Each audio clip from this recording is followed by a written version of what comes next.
Welcome on in, guys, to a video series I have not done in quite some time, the search for the perfect streaming microphone. Now, when I last did one of these videos, I ended up recommending the Shure SM58. This actually isn't even that. This is the 58A beta. But in that time, I have tried a few more microphones, and I have settled on what I think is the best fit for me, the Rode Podmic. Let's talk about it.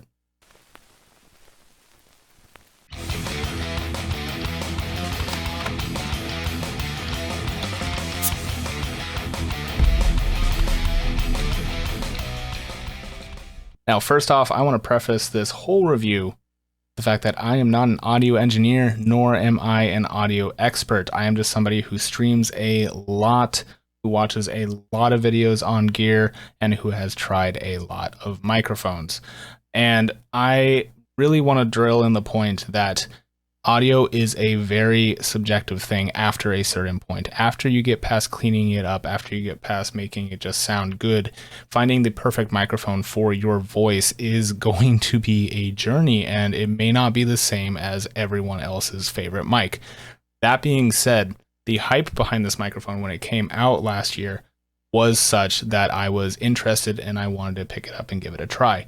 Now, at the time, it was about $120 microphone. I'm not really sure what it is right now with pandemic pricing, but at the time, I felt like it was a cheap enough price that it was worth taking a risk and seeing how I liked it.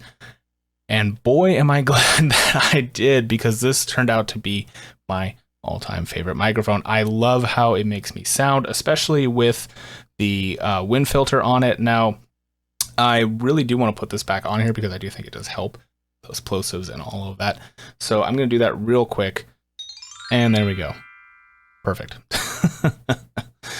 So I would also like to mention that my audio setup has changed a little bit more in that I now have a GoXLR Mini as part of my audio setup. Before, I was using Voicemeeter Potato and a Yamaha USB mixer. I think it was the AG06 or 05, something like that. I can't remember the exact number because it's been a good half a year.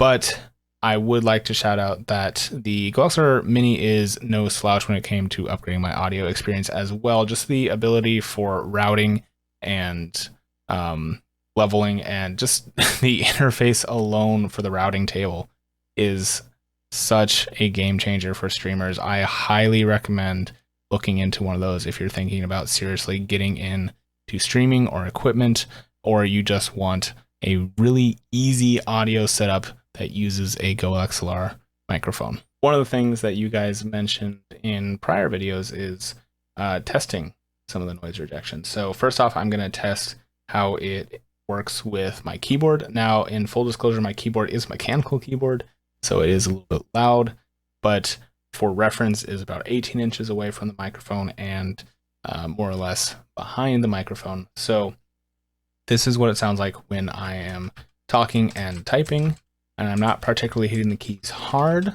but for reference, I think this is a good level to test at. Now I'm going to type without talking so you can see the noise rejection a little better.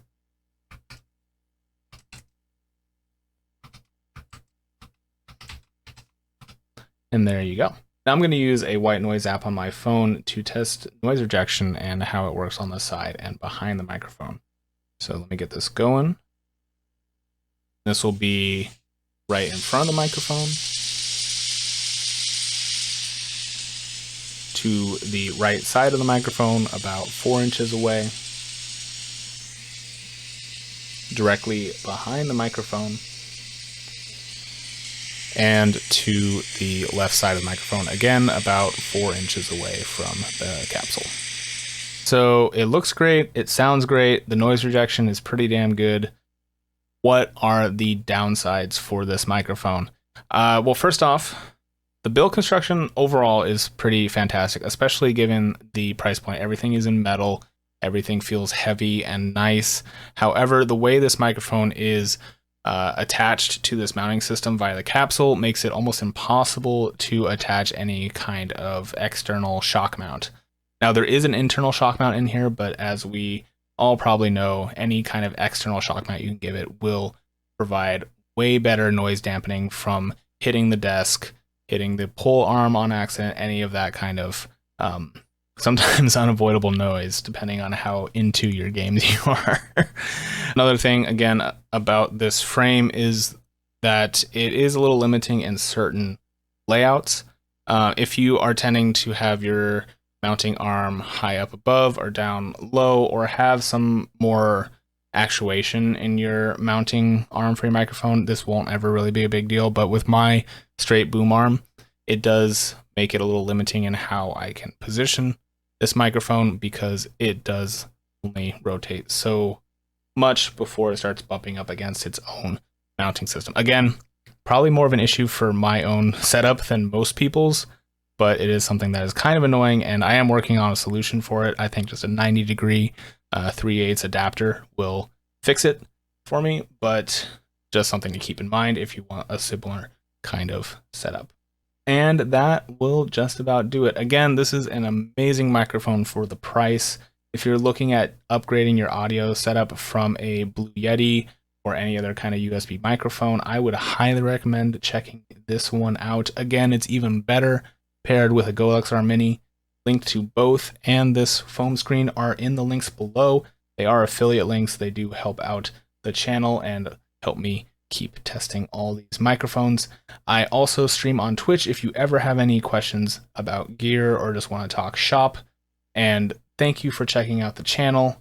There is one more microphone video coming at some point. This custom Super 55 Shure microphone that I picked up on eBay for relatively cheap, considering the amount of custom work that went into this. But that is a video for another day. Subscribe if you want to see that, and I will see you all next time.